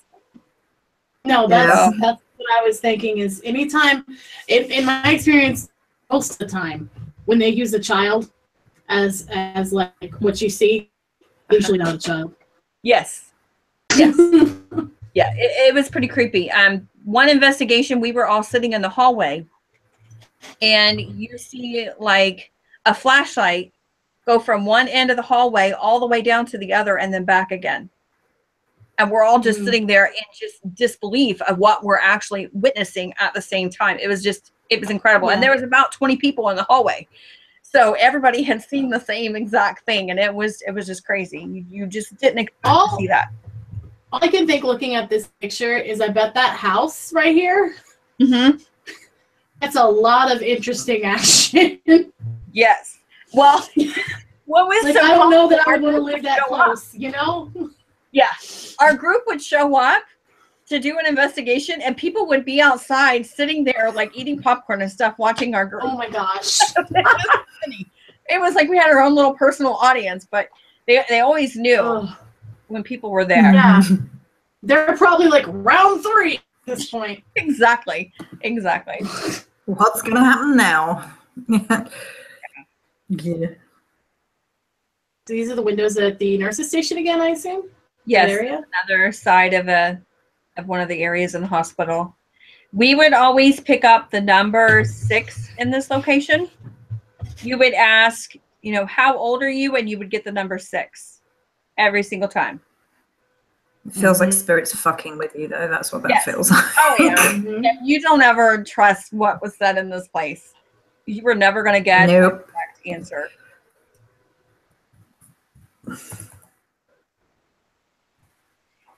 Is it that face again?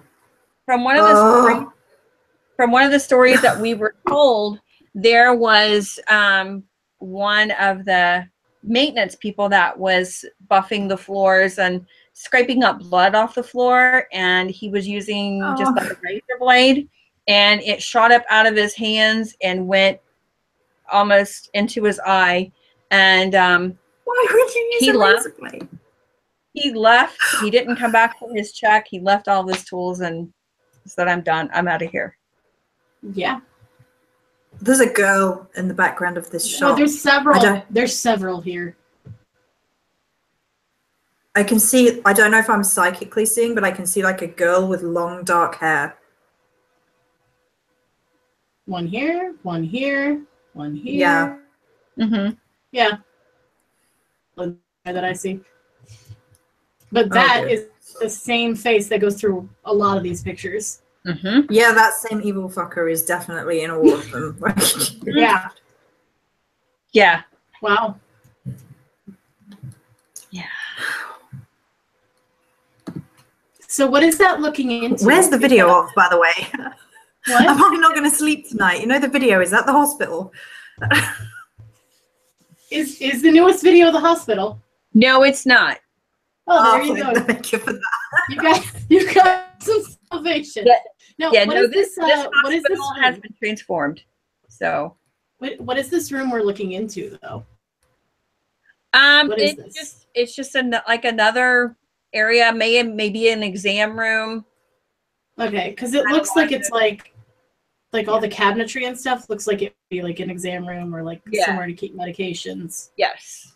There was so many. Oh my gosh, I'm telling you, this place was massive. It's just, there's so many rooms. You go through one set of doors and you're into another part of the hospital, and it's just crazy.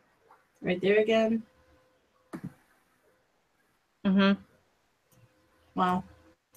I have a picture that I will send to show you guys, show you and Chris. I can't show it on here for certain reasons, but there is a picture that I will show you.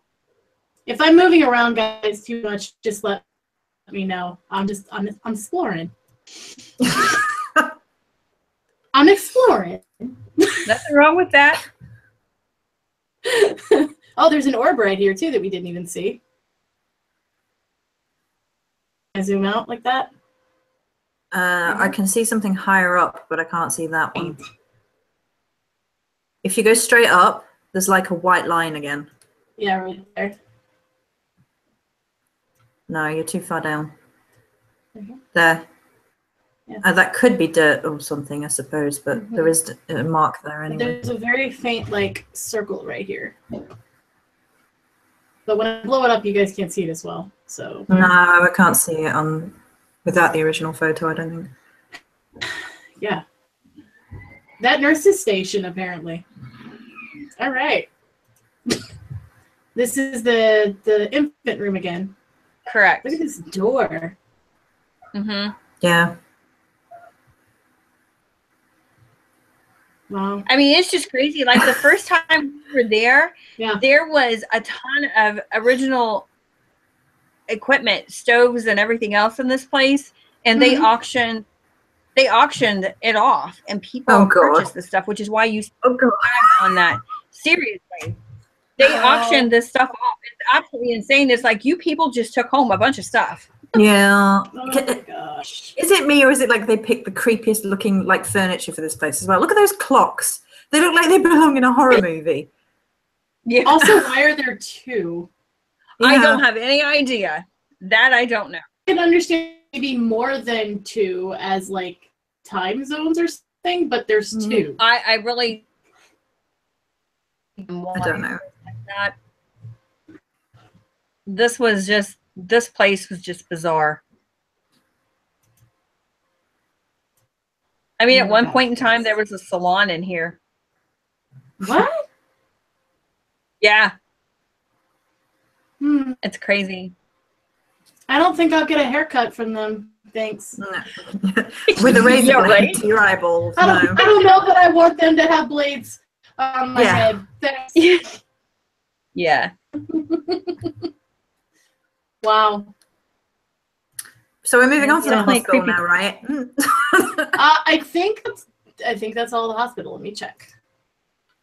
I think that's it. Because you've got like this one picture that I haven't looked at. I don't know what this is. It's not the hospital. Looks like a church. Yes. Now this is Sodomsville and Sodomsville Rectory, and it, I believe, has been purchased by somebody else. I don't know what they're doing with it, but at one point in time, people who investigated here, or people who owned it, they said there was a lot of things that happened in their life that was because they owned this place, and so for that reason they were selling it. It was an interesting place to be. Not a very good place to park your cars. because you didn't have to worry about that. It wasn't the best of neighborhoods, but it was quite an interesting location This to one has an eerie feel to it as well. Mm-hmm. It's not quite as nasty as the hospital feeling, but No, there will be nothing that will ever top the hospital. I mean, I like the fencing. I'm back to real estate again. I like the iron fencing. Yeah, but yeah, it is slightly eerie. Yeah. Yeah. I mean, and I don't think there were more pictures from this, right? No. This is there really wasn't anything that really stood out for this place. I mean, you had the usual whispers and whatever. Nothing that, like I said, was like the hospital. Well, that's the servant quarter. Thornhaven. All right, so yeah, so we have gone through all of them. There's no more the room, Joey. There is a video of you talking. Yeah. Is that in the jail? No, that's a Post Town where we're going next year. That hallway, that little hallway seems to be the hallway that likes to call me out to play. Okay. And that's the night that I ended up with such a severe headache that I was violently sick to where I busted blood vessels in my face. Oh, wow. Gosh. Mm-hmm. Wow. And well, on that note, let's play it. That's the actual footage from that. I'm going to attempt to switch my audio over for this. So let me just...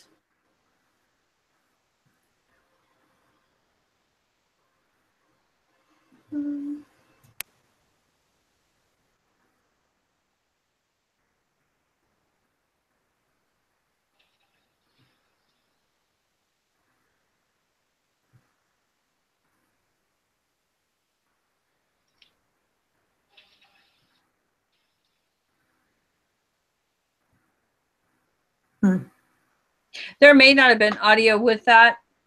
There wasn't a lot of audio in it. I was expecting audio. My bad, guys. Sorry.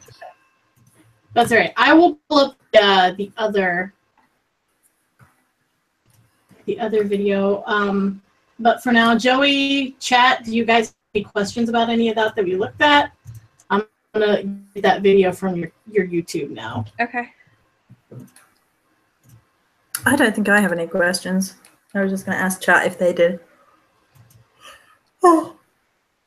I know they were talking about autopsy tables and things, and yeah, she said she didn't get a creepy vibe from the autopsy table, but there is a haunted mirror in her friend's place that creeps her out every time she's there.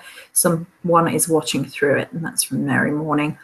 I would not want one of those psychiatric hospital items anywhere near my home. Yeah. Yeah, absolutely. Believe it or not, it was used for everything. It would be used for everything that a normal hospital would, have patients coming and going, and people giving birth there and everything else. So, yeah, it was pretty insane. There was many things. I remember the very first time that Joe Winchester, one of our former investigators, was there, and he brought in equipment and sat them down, and he's standing in the hallway, and he was like, just please tell me there's nothing behind me, because he could feel everything. And you could hear this growling. There was a growling that you would always hear the moment you walk through the door. And yeah, it was creepy. It was one of the coolest places, but it ruins because you expected every investigation. Some people did. They expected every investigation to be just like the hospital. So, I mean, it was a great place to investigate, but it ruined it for you as far as evidence-wise and things that would take place after at any other investigation. So. All right. So I'm going to attempt to play this. Okay. Can you, Jen, give me a thumbs up if you do hear the audio, please? Okay. All right. I will start doing it.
Is there not audio on this? No. There is audio, but I couldn't hear it. I thought for a second I did, but no. Yeah. It might be better just to link the video for everyone to go look at later if it's... Yeah, that's what I will do. I will drop a link. Because we're on about time anyway. Yeah. Then in that case... Yeah, this lovely location, my name was actually called out, and it's always fun when spirits know you're there before you even get a chance to talk to them. So that's what I was going to try and show. But I will drop the link in the chat, and then I will also put it underneath this video after we're done. But if you want to like share any stories, anything about that, no, go ahead. Randolph County is a very interesting place. You can actually investigate there still. It is located in Indiana. I can share the place with Chris and Joey later, or add it to this because I don't really remember where that was. It's an interesting place. It was a home for a number of children, people. It was what they call a poor farm, I guess. And they did everything there. They didn't leave this place to do anything. Just a lot of energy there. That's really how I'm going to leave it, because I'm not really sure of all of the history, and I have hearsay of what happened, but nothing that's factual. So things that took place there, again, your usual sounds, my name being called out. There was other things you would hear talking, you would hear other things happening. As far as at one point we heard like a door slamming, and Steve, myself, and Elvin, one of our other investigators, would actually go and look for this down in the basement, and we would search everywhere, and you would not find whatever it was. But it was like somebody had taken a door and slammed it, and you would hear metal being thrown, and there was just a lot of things that took place in this location. And each side was separate. Like the men stayed on one side, the women stayed on the other, and this would even included when they would go down to the kitchen to eat. There was a men's side and a women's side. There was a jail cell inside of this place, and when people misbehave, that's where they would go. And houses were not great places at all. Yeah, no, there is just a lot of energy. I picked up on a lot of things. I'm not going to discuss those because, again, I can't verify those. It's just my own interpretations and my own thoughts of that building. So yeah, very creepy place, and I would love to go back to this location to investigate again. Yeah. All right, guys. So I've edited it. It's in the chat, and it's also now underneath this video. So it's there for you to watch what she just talked about. I highly recommend going and checking this out. And I really look forward to going with you in next year. Ohio with it. Yeah, next year. To Post Town, yeah. Yeah, yes. I can't wait. I'm looking forward to that. Oh my gosh. You will have a blast. Like I said, there's a lot of things, and I'm not even going to tell you what happened in this building. Nope. You're going to get to experience it all by yourself. Well, not by yourself. I won't just say, hey, go in this room and well, have fun. Bye.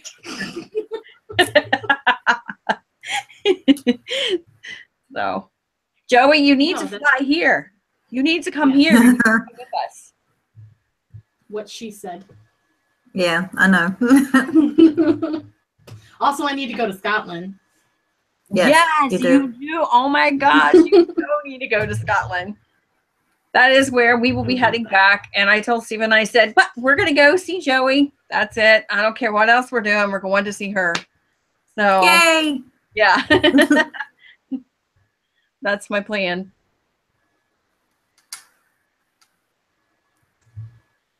So, so Mary, if I'm not answering this correctly, then let me know. So Mary asked, why do you not talk about what you pick up intuitively? Is that against the rules of investigation? And I will just say, if it's something that's active, I mean, for one, she has to be careful with the people who she's investigating for, and their privacy, their reputation as well, depending if it's a business or something. Yeah. And also, like, it's kind of hearsay to some extent, isn't it? Correct.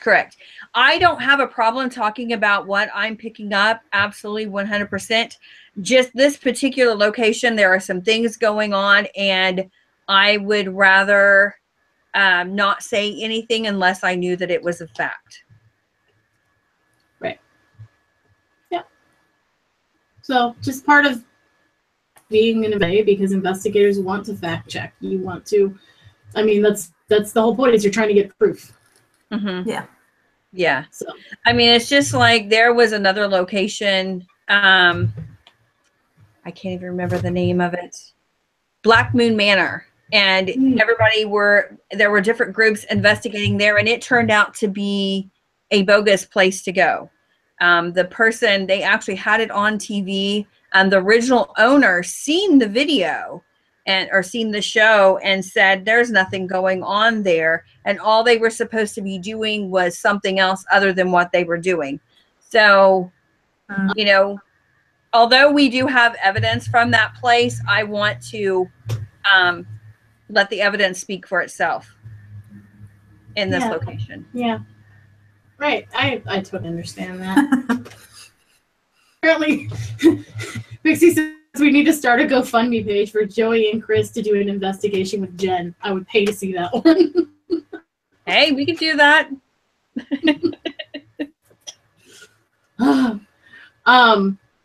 Yeah, but okay, so I'm gonna say something because it's in the back of my head, and I know people like I myself am okay right now, but anybody else having looked at those pictures, knowing that we are pagans and sensitives, cleanse, do what you need to do to feel good again, because I know I've got some people like, oh, they're sick to their stomach, and so, like, use protection, exercise it.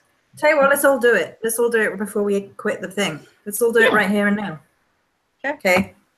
1 second. Bless you. That's she's already cleansing. Apparently. So everybody who is freaked out a little bit, we're going to be heavy like a rock right now. We're going to ground and we're going to cleanse out. Chris is going to smudge us. But right now, the thing that I do, go from your feet, go into your roots. Go from your roots into the earth. Go into the earth, into the ground. Get deep, get heavy. Become like a rock. You're grounded. You're safe. You're connected to the energies of the earth. Nothing can fuck with you. Grounded, deep, ground to the energies of the earth. Go down and down and down some more. Feel anchored and safe. Here, guys. And have some smudge. Have some smudge.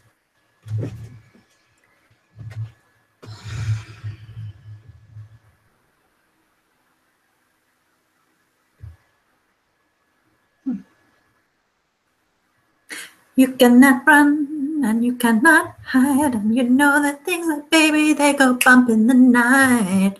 Things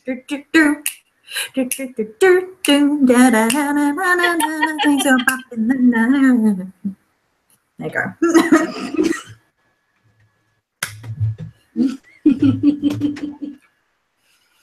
All right. Thank you so much, Jen, for being here. It's always a pleasure to do these talks with you. Thank you so much for having me. I had a great time. I always have a great time talking to the two of you. It's always a lot of fun and always interesting. So many places that you've been, and and sharing all of that with us. I appreciate that too. And even like going to the different places and getting to see the contrast in the vibes that you get, even from pictures. Interesting. Like all clustered together like that. So yeah, thank you, and we'll have to do it again sometime. Absolutely, I'd love to. I was going to say, if people are really interested in this, I'm sure there will be other investigations that we could look at and talk about. And, yeah, absolutely. Because I think it's fascinating, creepy but fascinating. And I love this stuff. I mean, Yeah. I used to. Plus, we're getting into the season. We spoke on nursing homes earlier and the spirits that they attract. My mother worked at a nursing home. I grew up in it and would go around taking pictures and talking to spirits and yeah, all of that. So like, I love this stuff. Yes, absolutely. I would love to have you back. Absolutely. I would be happy to come back and do it again. Absolutely.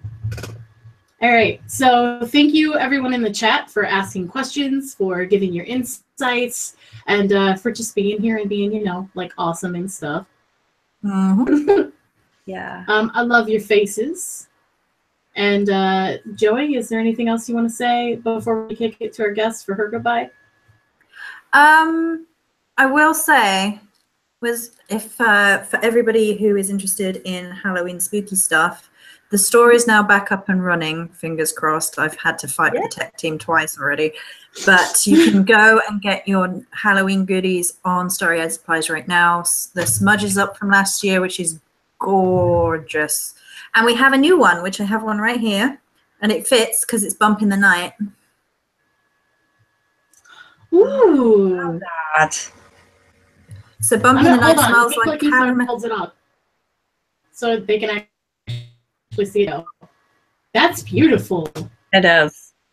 Bump in the Night.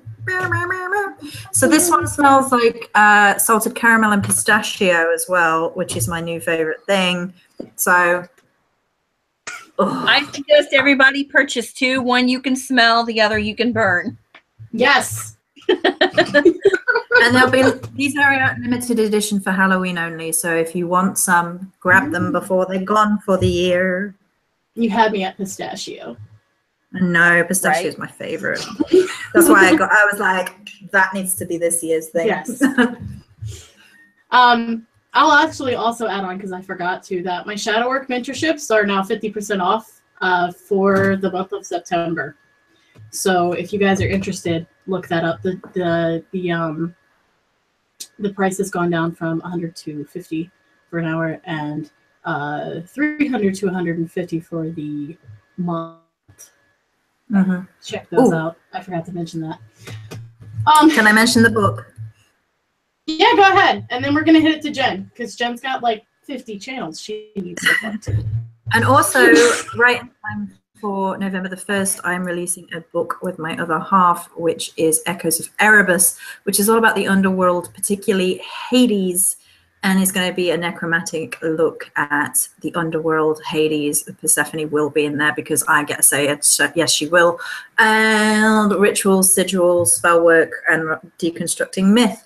And you guys can pre-order that right now. And the information is available all over the place. But if you want to pre-order either the paperback or the hardback is limited edition and they are selling. So if you want a hardback, you got to be quick.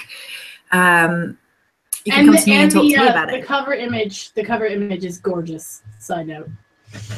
And you will also get, if you do order the hardcover, you get a bone talisman with it, and you will get a Hades anointing oil by me, which will only be available by pre-ordering that book. So you get goodies for additional goodies for ordering the more expensive version as well. So lots and lots of goodies. Okay. Okay. So now, thank you for being on. Is there anything else you would like to tell people, like to make them aware of? Anything special going on? Any sites? Any of that? Well, we are actually going through the evidence right now of Ashmore Estates. So stay tuned. Hopefully next time we can talk about Ashmore Estates. I will tell you it is an awesome place. The other thing I will tell you is I picked up on people of hangings that did take place there. I did ask the historian that was on site, and she did verify that. So lots of great things coming from that. And the audio is 7 hours long, and we had 18 to 20 different recorders. So it'll be a while before we get through all of that. But other than that, hopefully in January, I will have my own website up. intuitivejenhodgson.com, and so be looking for that. I'm going to be doing readings and some teaching courses, Reiki courses, you name it. I'm still in the works on that, so be watching for that too. I'm also in the process of writing a paranormal book, another one. So Cool. that's another That's thing. awesome. So that's pretty much it. You said another one, so let people know about that first one. Yeah, well, the first one is the ups and downs and aha moments of your journey. And that's basically a combination of learning how to develop your psychic abilities or your mediumship abilities. And in the back of the book, there's also some paranormal stories and pictures along that lines. But this one is just going to be focused on the paranormal.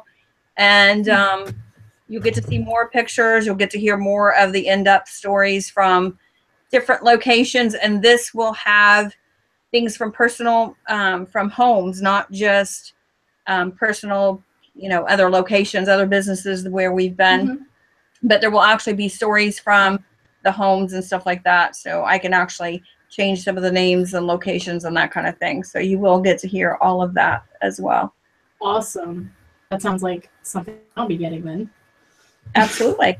Absolutely. I'll be sending you a copy. Yeah. Love that. Okay, Fabulous. so again, thank you everybody for being here. It's time for us to go. We are a little bit over. So I love your faces, and we will see you later. Bye. Bye.